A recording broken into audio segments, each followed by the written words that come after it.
Boom pals out, we're back again. I'm going to do a video on the infamous Prius 2010 third generation death rattle that these cars make, which very well could indicate a head seal leak or bad head seal or something of that nature. The other indicator that I have is my coolant was filled up to here yesterday. It's now down a little bit, as you can see. I do not have any bubbles in the oil or any of the slime that's under the cap that would indicate that the coolant's getting in with the oil.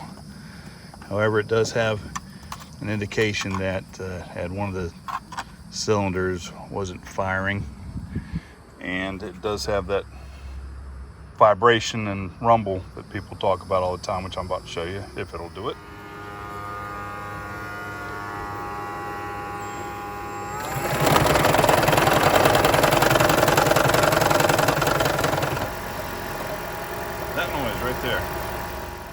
Well, the internet's full of success stories and horror stories with this stuff, so I guess I get to add my own to that today. So I'm going to try and put, this is a little tiny engine and small coolant system. I'm going to try and put half of this 33.8 fluid ounces in there and try and seal up the leak. So this is already down some. You may have to take some out if you don't have any room. But since I have a little bit of room so far, I'm just going to try and see how much I can get in there. Now, Bars makes another type that you have to use. You have to use with a flushed system, and only water can be used. But this is antifreeze compatible. You're supposed to use it right in the reservoir with the antifreeze. And I've already shaken up the bottle, and I'm going to start adding it. Since I'm going to use two hands, I'm going to put the camera down. I used about half the bottle in there, and I'm going to go ahead and put the cap back on and then crank it up and put the heater on. Let's crank it up again and see if it does it again, which it probably will.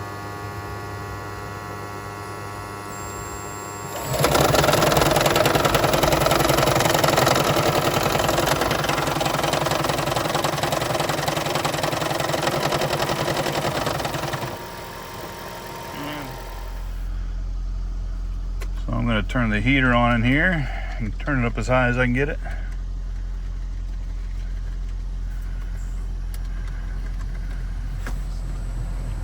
It's going to run for about 15 to 20 minutes. So we'll catch you back here in that time.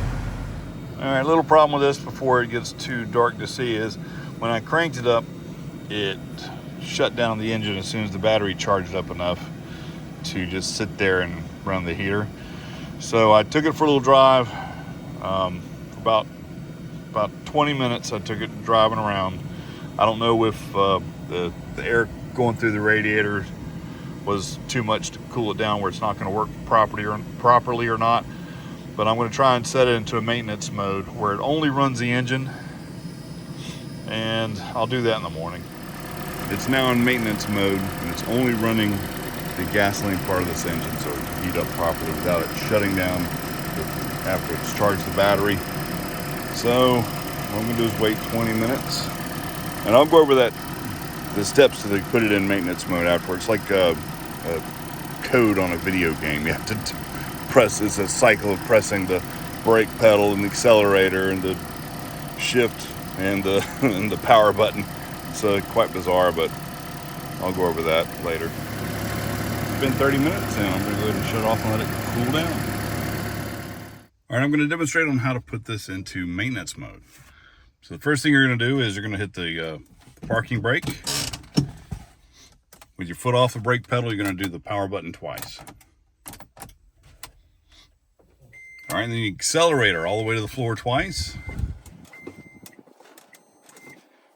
Put your foot on the brake and switch the parking from park to neutral. Accelerator twice again. Brake and then press the park button.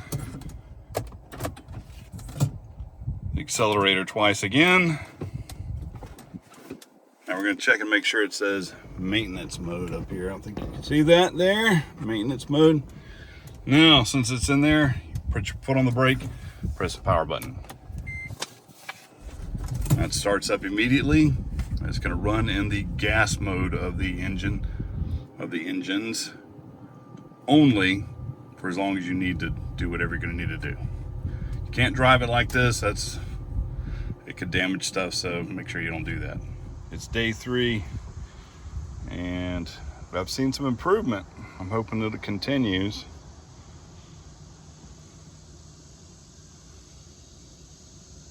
Ready? Yeah.